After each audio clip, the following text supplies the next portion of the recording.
Part 18.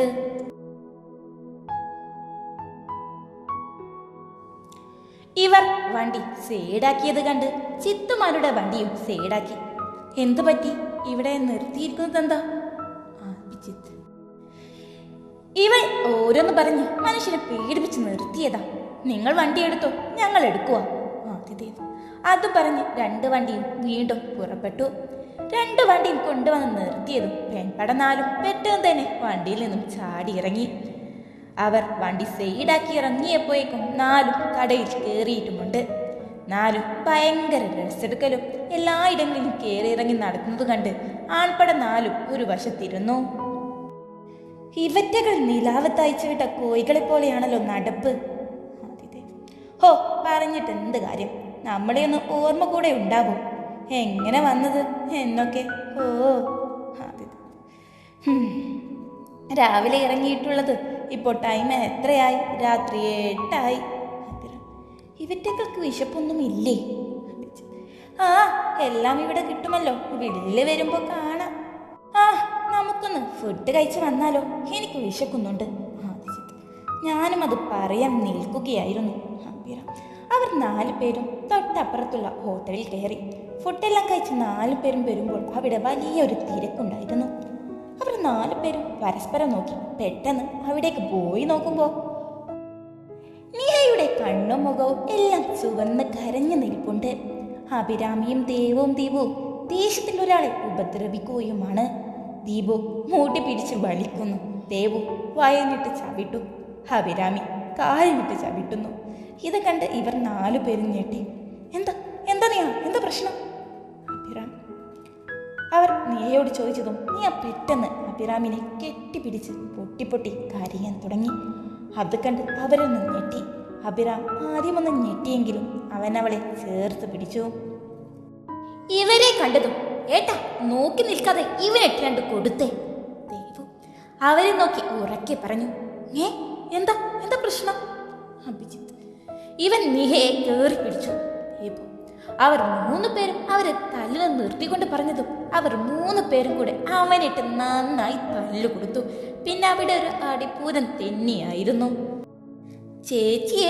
ചേട്ടന്മാരെല്ലാം നല്ല നാടൻ തല്ലി പഠിച്ചിട്ടുണ്ടെന്ന് തോന്നുന്നു.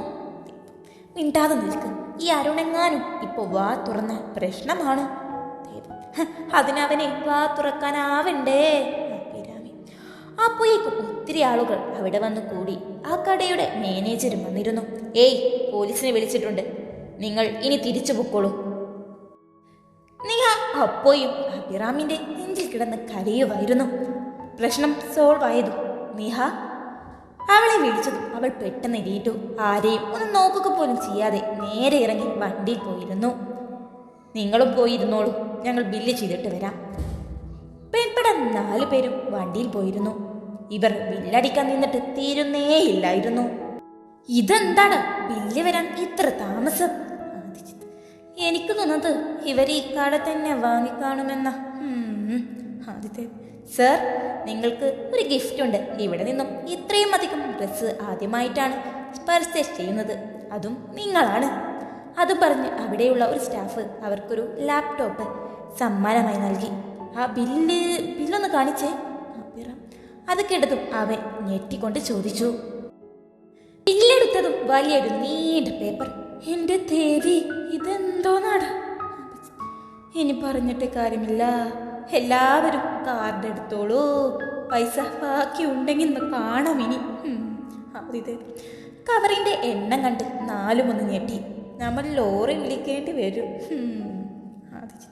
വേണ്ടി വരും. 4 വണ്ടിയിൽ വന്ന് നോക്കുമ്പോൾ 4 പേരും ഉറങ്ങിയിട്ടുമുണ്ട്. അവർ വണ്ടിയെടുത്ത് വീട്ടിലെത്തിയതും അവരെ വിളിച്ചുണർത്തി. അവരുടെ വിളി കേട്ടാണ് പെൺപട 4 എണീക്കുന്നത്. വിളിച്ചുണർത്തിയതും 4 അതേപോലെ എണീറ്റ് മുറിയിൽ പോയി. കിടക്കയിലേക്ക് ഒരു വീഴ്ചയായിരുന്നു. രാവിലെ പതിവ് പോലെ എണീറ്റ് ഫുഡ് കഴിക്കാൻ ഇറങ്ങി വരുമ്പോഴാണ് ആൺപട 4 ഒരേ ദേശത്ത് നോക്കി നിൽക്കുന്നത്. ഇതെന്ത് പറ്റി? അഭിരാമി നീ ഡ്രസ്സിന്റെ എണ്ണം കണ്ടിട്ടാവും. പൈസ എത്ര പൊട്ടിയാവും. ഇനി അരുണിനെ കുറിച്ച് അറിഞ്ഞതാണോ? നീ ഒന്നും മിണ്ടാതെ നിൽക്ക്, അങ്ങനെയൊന്നും സംഭവിക്കില്ല. എന്താണ് അവിടെ ഒരു കുസുകുസൊക്കെ? ആദിദേവ് ഹേ ഒന്നുമില്ല. ദീപു നീ ഇല്ലാന്ന് പറഞ്ഞ സ്ഥിതിക്ക് എന്തെങ്കിലും ഇല്ലാതിരിക്കില്ല. അല്ല, ഇന്നലെ ആ തല്ലുണ്ടാക്കിയ ആളെ നിങ്ങൾക്കറിയോ? ഞാൻ പറഞ്ഞില്ലേ, ഇതാത് തന്നെ, അവനെ കുറിച്ച് അറിഞ്ഞു കാണും. അടുത്ത് നിൽക്കുന്ന ദേവുവിനെ കേൾക്കുന്ന വിധത്തിൽ പറഞ്ഞു, ഞങ്ങൾക്ക് അവനെ അറിയുകയില്ല. ഓ, എന്നിട്ടാണോ അവന് നിഹയെയും ദേവുവിനെയും അറിയുമെന്നും നിഹ അവന്റെ ഫ്രണ്ടാണെന്നെല്ലാം പറഞ്ഞത്? അത് കേട്ടതും അവരൊന്ന് ഞെട്ടി. ഇവരിത് എങ്ങനെ അറിഞ്ഞു? ഞങ്ങൾ എങ്ങനെ അറിഞ്ഞു എന്നല്ല, എന്താണ് അവിടെ നടന്നത് എന്നാണ് ഞങ്ങൾ അന്വേഷിച്ചപ്പോൾ അറിഞ്ഞത്. എന്താണ് അവനും നിങ്ങളും തമ്മിലുള്ള പ്രശ്നമെന്ന് ആദ്യം തന്നെ പറയുന്നതാണ് നിങ്ങൾക്ക് നല്ലത്. ഇപ്പോ ഇതൊന്നും ചാരു അമ്മയോ നന്ദനച്ഛനോ അറിയില്ല. അറിയാതിരിക്കുന്നതാണ് നമുക്ക് ഏറ്റവും നല്ല കാര്യവും. ഞാൻ പറയാം. അവൾ അതും പറഞ്ഞ് മുന്നോട്ട് നിന്നതും മറ്റുള്ളവർ ഒന്നും മിണ്ടിയില്ല. അരുണിനെ എനിക്കും ദേവിനും പണ്ടേ അറിയാം. ഞാനും അരുണും കുറച്ചു കാലം ഇഷ്ടത്തിലായിരുന്നു. ഞങ്ങൾ കോളേജിൽ പഠിക്കുന്ന ടൈം. പക്ഷേ അത് അധിക കാലമൊന്നും നീണ്ടു നിന്നില്ല. ആരോടും മിണ്ടുന്നതും സംസാരിക്കുന്നതും ഒന്നും അവന് ഇഷ്ടമല്ല. എല്ലാത്തിനും അവൻ സംശയമായിരുന്നു. എൻ്റെ വീടും സാഹചര്യവും പറഞ്ഞിട്ടും അവൻ വിളിക്കുമ്പോൾ ഫോൺ എടുക്കണം, അവൻ പറയുന്നതെല്ലാം അനുസരിക്കണം എന്ന് മാത്രമായിരുന്നു അവന്. അതെല്ലാം സഹിക്കാനാവാതെ ഒരു ദിവസം എനിക്കിതിൽ താല്പര്യമില്ലെന്ന് പറഞ്ഞ് ഞാൻ പിരിഞ്ഞു. പക്ഷേ അത് അവനത് ഇഷ്ടമായില്ല. അതിൻ്റെ പേരിൽ അവൻ എന്നെ ഒത്തിരി വേദനിപ്പിക്കുകയുണ്ടായിരുന്നു. പിന്നീട് അവൻ്റെ ശല്യമൊന്നും ഉണ്ടായില്ല. അങ്ങനെ നാളുകൾക്ക് ശേഷം ഇന്നലെയാണ് അവനെ കാണുന്നത്. നേഹ അവൻ വെറുതെ ഇവളെ കണ്ടു പോയിരുന്നെങ്കിൽ പ്രശ്നമില്ലായിരുന്നു. പക്ഷെ അവൻ അനാവശ്യമായി ഓരോന്ന് പറഞ്ഞു അവളുടെ ദേഹത്ത് പിടിക്കാൻ നോക്കിയതാണ് ഞങ്ങൾ അവനിട്ട് രണ്ട് കൊടുത്തത്. അവൻ അല്ലെങ്കിലും രണ്ട് കിട്ടാത്തതിൻ്റെ കുറവുണ്ടായിരുന്നു. അതങ്ങ് തീർന്നിട്ടുണ്ടാവുമെന്ന്. ഇതാണ് ഇന്നലെ സംഭവിച്ചത്. ഇനി വല്ല സംശയമുണ്ടോ? അഭിരാമൻ ഒന്ന് അമർത്തി മോളി. മക്കളെ, എന്താ നിങ്ങൾ അവിടെ നിൽക്കുന്നേ? വന്നു ഫുഡ് കഴിക്കാനിരുന്നേ. ചാരുമ്മ. അവർ എല്ലാവരും മേശയുടെ ചുറ്റും പോയിരുന്നു. നന്ദനും വന്നിരുന്നു. എല്ലാവരും ഫുഡ് കഴിച്ചുകൊണ്ടിരിക്കെ, മക്കളെ, ഒരു സന്തോഷ വാർത്തയുണ്ട്. ഫുഡ് കഴിച്ചു കഴിഞ്ഞിട്ട് പറയാം. എന്താ? അഭിരാമി ആവേശത്തോടെ ചോദിച്ചതും മിണ്ടാതിരിക്കും. ഒരു സന്തോഷ വാർത്ത ഉണ്ടെന്ന് പറഞ്ഞ് ആവേശത്തോടെ ചോദിച്ചതിന്റെ ഉത്തരം ഇപ്പോഴും മാറിയിട്ടില്ല. പോയാ അവളുടെ ചെവിയുടെ അരികിലായി പോയിക്കൊണ്ട് അവൾ പറഞ്ഞു, ഇനി ഇത് കല്യാണക്കാര്യമാകുമോ? പേടിപ്പിക്കാതെടി നേഹ. ഫുഡെല്ലാം കഴിച്ചു കഴിഞ്ഞതും പെൺപട എല്ലാവരും ചാരുമ്മയുടെ കൂടെ അടുക്കളയിലേക്ക് പോയി. നിങ്ങൾ ഭക്ഷണം ഉണ്ടാക്കാൻ അറിയോ മക്കളെ? എനിക്കറിയില്ല. എനിക്കറിയില്ല. എനിക്കറിയാമെന്നാൽ നിനക്കുണ്ടാക്കാൻ അറിയോ? പിന്നല്ലാതെ. ഇല്ലെങ്കിലേ വീട്ടിലൊന്നും കഴിക്കാനില്ലാതെ പട്ടിണി കിടക്കേണ്ടി വന്നേനു. അഭിരാമി. ചാരമ്മ പാത്രം കേൾക്കുകയാണ്. ദീപു മേശമേൽ കയറിയിരുന്ന് അവിടെ കൊട്ടയിലിരിപ്പുള്ള ക്യാരറ്റ് കടിച്ചുകൊണ്ടിരിപ്പുണ്ട്. ദേവും നീഹയും കയ്യിൽ ചിപ്സും പിടിച്ചാണ് തിന്നുകൊണ്ടിരിക്കുന്നു. അഭിരാമി സ്ലാവിലിരുന്ന് ചായ കുടിക്കുന്നു.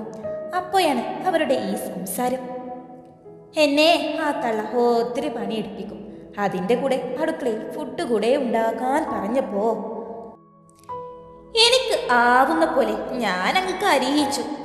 ഉപ്പ് കൂട്ടിയും എല്ലാം കൂടെയാക്കി ഉണ്ടാക്കിയപ്പോ പിന്നെ അവരെന്നോട് ഫുഡ് ഉണ്ടാക്കാൻ പറഞ്ഞിട്ടില്ല. അമ്പടി നല്ല കുരുട്ട് ബുദ്ധിയാണല്ലോ. ആണോന്നോ? അതിൻ്റെ ആശാനാണ്. അയ്യർ, നീ അവളെ മാത്രം പറയണ്ട, നീയും അതെ. ദീപു, നിങ്ങളുടെ കല്യാണം കഴിഞ്ഞാൽ നമ്മുടെ വീട്ടിലേക്ക് മാറണം. ഇവിടെ സൗകര്യം കുറവാണ്. വേറെ വീടോ? ആ, നമുക്കൊരു വീടുണ്ട്. ഇതവർ നിങ്ങൾ ഒളിപ്പിക്കാൻ വേണ്ടി വാങ്ങിയ വീടല്ലേ? ആഹാ, നമ്മളെന്നാ അങ്ങോട്ട് പോകുന്നേ? അഭിരാമി. നിങ്ങളുടെ കല്യാണം കഴിഞ്ഞ് നേരെ അങ്ങോട്ടാവും. പിന്നെ ഡ്രസ്സെല്ലാം പേക്ക് ചെയ്യാൻ തുടങ്ങണം ഇന്ന് തന്നെ. ചാരു അമ്മ. എന്തിനാ അമ്മേ ഇത്ര ധൃതി? മക്കളെ, മകളെ. ഇതാ ഏട്ടൻ വിളിക്കുന്നു, മക്കൾ ചെല്ല്. ചാരുവമ്മ. പെൺപട അവിടെ എത്തുമ്പോൾ ആൺപട അവിടെ ഹാജർ വെച്ചിട്ടുണ്ട്. അപ്പോഴേക്കും ചാരുവമ്മയും വന്നു. അപ്പോ ഞാൻ നേരത്തെ പറയാൻ വന്ന കാര്യം മറ്റൊന്നുമല്ല, പ്രധാനപ്പെട്ട കാര്യം തന്നെയാണ്. കല്യാണം ഉറപ്പിച്ചു. പെൺപടയുടെ എക്സ്പ്രഷൻ. 2 ദിവസം കഴിഞ്ഞാൽ രാവിലെ 11-നും 12-നും ഇടയ്ക്ക് മുഹൂർത്തം പറഞ്ഞിട്ടുണ്ട്. അന്നാണ് നല്ല ദിവസം. അത് കഴിഞ്ഞാൽ നല്ല ദിവസം അടുത്ത മാസമേ ഉള്ളൂ. അപ്പോ അന്നേക്ക് തീരുമാനിച്ചു. 2 ദിവസമോ? ഞെട്ടിക്കൊണ്ട് അത് പറഞ്ഞ് പെൺപട 4 പരസ്പരം നോക്കി. കഥ തുടരും. അപ്പോ നമുക്ക് നാളെ അവരുടെ കല്യാണത്തെ ദിവസത്തെ ഓരോരോ കുസൃതികൾ നമുക്ക് നാളെ കാണാം. അപ്പോൾ കഥ ഇഷ്ടമാവുകയാണെങ്കിൽ ഒന്ന് ലൈക്ക് ചെയ്യാനും കമന്റ് ചെയ്യാനും മറക്കില്ലേ കൂട്ടുകാരെ.